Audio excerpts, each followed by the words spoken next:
Estás escuchando una producción del diario digital Conclusión.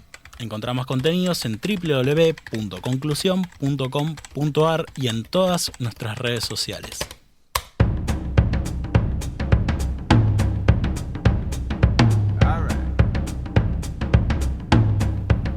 Hola a todos, bienvenidos a Primera Vista, un encuentro para compartir cuentos, relatos de escritores de diferentes partes del mundo y épocas. Mi nombre es Guido Brunet, voy a leer junto a ustedes por primera vez los cuentos que aquí compartamos, por eso el nombre de este ciclo, A Primera Vista.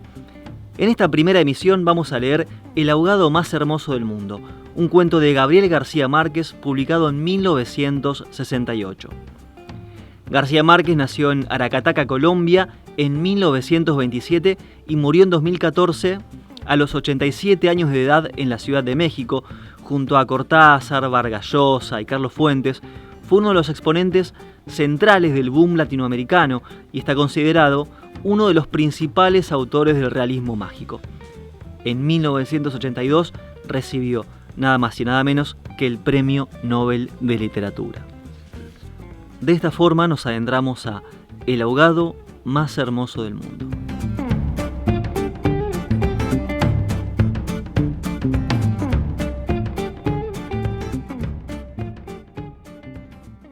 Los primeros niños que vieron el promontorio oscuro y sigiloso que se acercaba por el mar se hicieron la ilusión de que era un barco enemigo. Después vieron que no llevaba banderas ni arboladura y pensaron que fue una ballena. Pero cuando quedó varado en la playa le quitaron los matorrales de sargazos, los filamentos de medusas y los restos de cardúmenes y naufragios que llevaba encima, y solo entonces descubrieron que era un ahogado. Habían jugado con él toda la tarde, enterrándolo y desenterrándolo en la arena, cuando alguien los vio por casualidad y dio la voz de alarma en el pueblo. Los hombres que lo cargaron hasta la casa más próxima notaron que pesaba más que todos los muertos conocidos, casi tanto como un caballo, y se dijeron que tal vez había estado demasiado tiempo a la deriva y el agua se le había metido dentro de los huesos. Cuando lo tendieron en el suelo, vieron que había sido mucho más grande que todos los hombres, pues apenas si cabía en la casa, pero pensaron que tal vez la facultad de seguir creciendo después de la muerte estaba en la naturaleza de ciertos ahogados. Tenía el olor del mar, y solo la forma permitía suponer que era el cadáver de un ser humano, porque su piel estaba revestida de una coraza de rémora y de lodo. No tuvieron que limpiarle la cara para saber que era un muerto ajeno. El pueblo tenía apenas unas 20 casas de tablas, con patios de piedras sin flores, desperdigadas en el extremo de un cabo desértico. La tierra era tan escasa que las madres andaban siempre con el temor de que el viento se llevara a los niños. Y a los muertos que les iban causando los años tenían que tirarlos en los acantilados. Pero el mar era manso y pródigo, y todos los hombres cabían en 7 botes. Así que cuando se encontraron en el ahogado, les bastó con mirarse los unos a los otros para darse cuenta de que estaban completos. Aquella noche no salieron a trabajar en el mar. Mientras los hombres averiguaban si no faltaba alguien en los pueblos vecinos, las mujeres se quedaron cuidando al ahogado. Le quitaron el lodo con tapones de esparto, le desenredaron del cabello los abrojos submarinos y le rasparon la rémora con fierros de desescamar pescados. A medida que lo hacían, notaron que su vegetación era de océanos remotos y de aguas profundas, y que sus ropas estaban en piltrafas, como si hubiera navegado por entre laberintos de corales. Notaron también que sobrellevaba la muerte con altivez, pues no tenía semblante solitario de los otros ahogados del mar, ni tampoco la catadura sórdida y menesteroso de los ahogados fluviales. Pero solamente cuando acabaron de limpiarlo, tuvieron conciencia de la clase de hombre que era, y entonces se quedaron sin aliento. No solo era el más alto, el más fuerte, el más viril y el mejor armado que habían visto jamás, sino que todavía, cuando lo estaban viendo, no les cabía en la imaginación. No encontraron en el pueblo una cama bastante grande para tenderlo, ni una mesa bastante sólida para velarlo. No le vinieron los pantalones de fiesta de los hombres más altos, ni las camisas dominicales de los más corpulentos, ni los zapatos del mejor plantado. Fascinadas por su desproporción y su hermosura, las mujeres decidieron entonces hacerle unos pantalones con un pedazo de vela cangreja y una camisa de bramante de novia, para que pudiera continuar su muerte con dignidad. Mientras cosían sentadas en círculo, contemplando el cadáver entre puntada y puntada, les parecía que el viento no había sido nunca tan tenaz, ni el Caribe había estado nunca tan ansioso como aquella noche, y suponían que esos cambios tenían algo que ver con el muerto. Pensaban que si aquel hombre magnífico hubiera vivido en el pueblo, su casa habría tenido las puertas más anchas, el techo más alto y el piso más firme, y el bastidor de su cama habría sido de cuadernas maestras con pernos de hierro. Y su mujer habría sido la más feliz.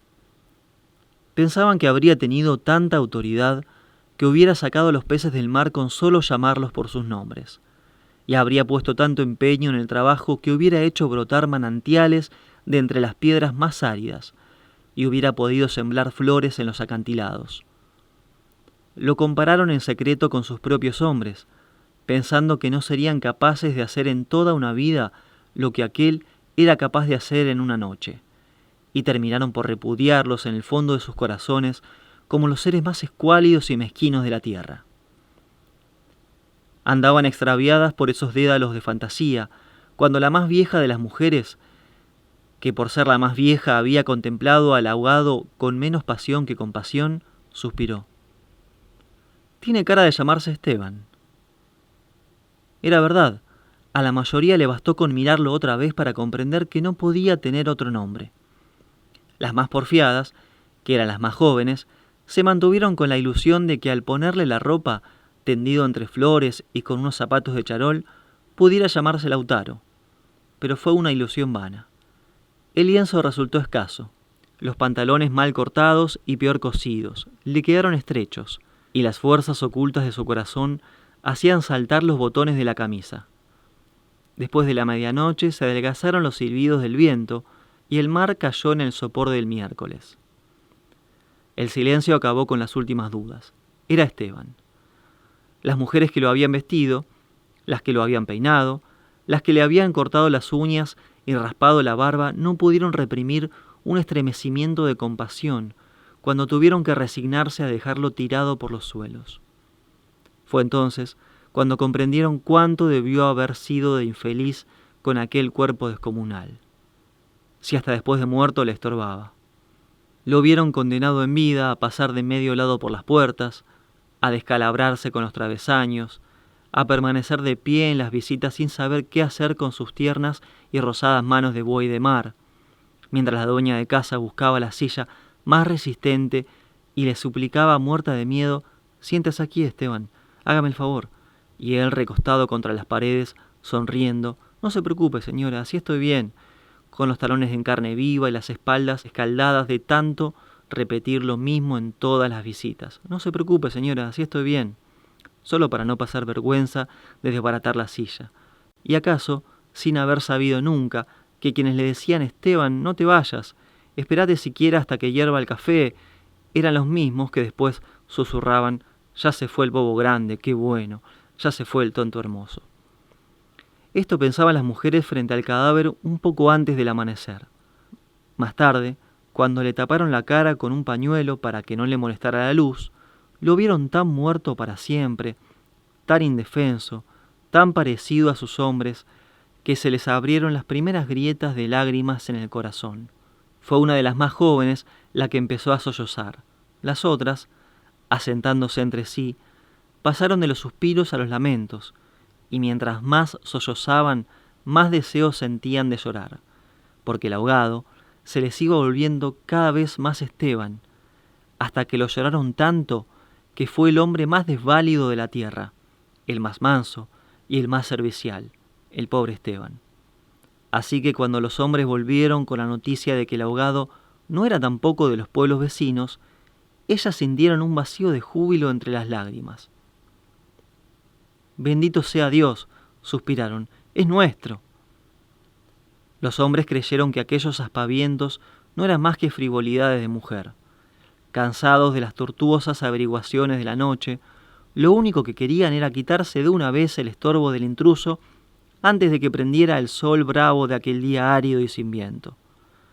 Improvisaron unas angarillas con restos de trinquetes y botavaras y lo amarraron con carlingas de altura para que resistieran el peso del cuerpo hasta los acantilados.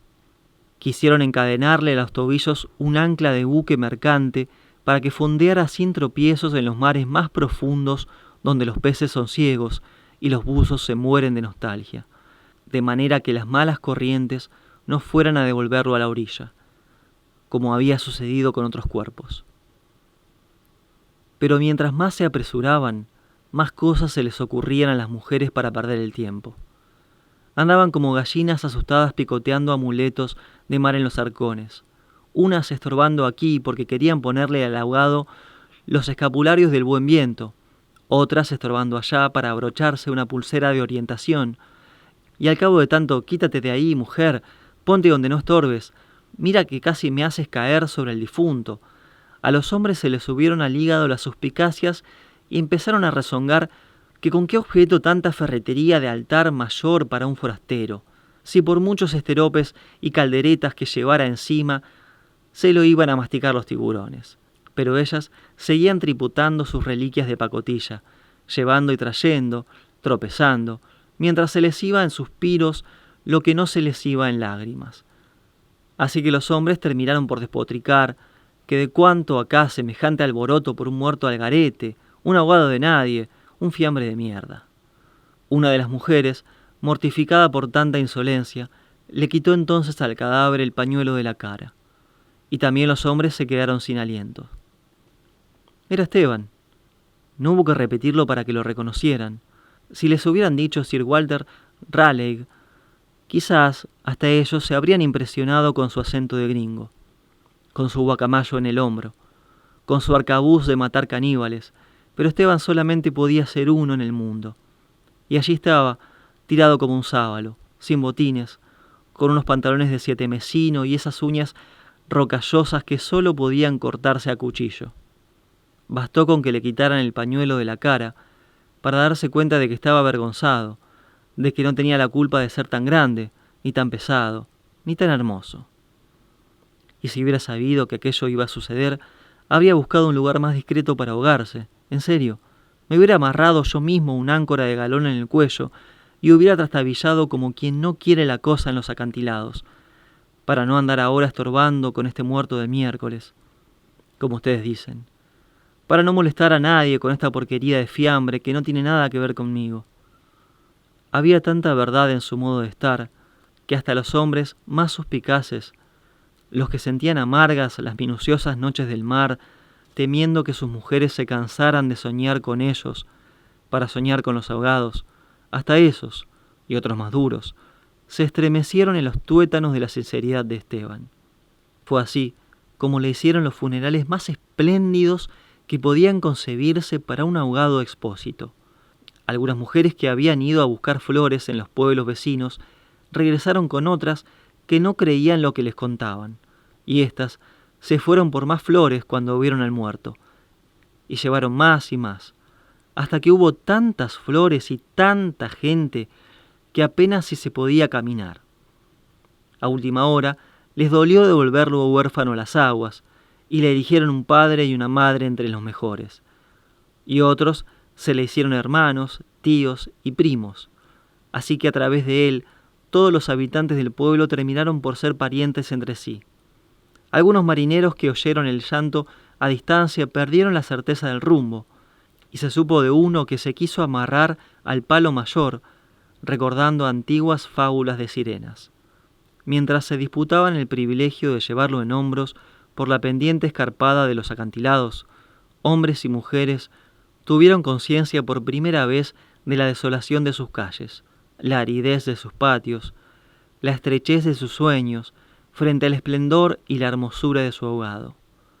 Lo soltaron sin ancla, para que volviera si quería, y cuando lo quisiera. Y todos retuvieron el aliento durante la fracción de siglos que demoró la caída del cuerpo hasta el abismo. no tuvieron necesidad de mirarse los unos a los otros para darse cuenta de que ya no estaban completos, ni volverían a estarlo jamás. Pero también sabían que todo sería diferente desde entonces, que sus casas iban a tener las puertas más anchas, los techos más altos, los pisos más firmes, para que el recuerdo de Esteban pudiera andar por todas partes sin tropezar con los travesaños, y que nadie se atreviera a susurrar en el futuro: ya murió el bobo grande, qué lástima, ya murió el tonto hermoso, porque ellos iban a pintar las fachadas de colores alegres para eternizar la memoria de Esteban, y se iban a romper el espinazo excavando manantiales en las piedras y sembrando flores en los acantilados, para que los amaneceres de los años venturos, los pasajeros de los grandes barcos despertaran sofocados por un olor de jardines en alta mar, y que el capitán tuviera que bajar de su alcázar con su uniforme de gala, con su astrolabio, su estrella polar y su ristra de medallas de guerra, y señalando el promontorio de rosas en el horizonte del Caribe, dijera en 14 idiomas: miren allá, donde el viento es ahora tan manso que se puede dormir debajo de las camas, allá, donde el sol brilla tanto que no saben hacia dónde girar los girasoles. Sí, allá es el pueblo de Esteban.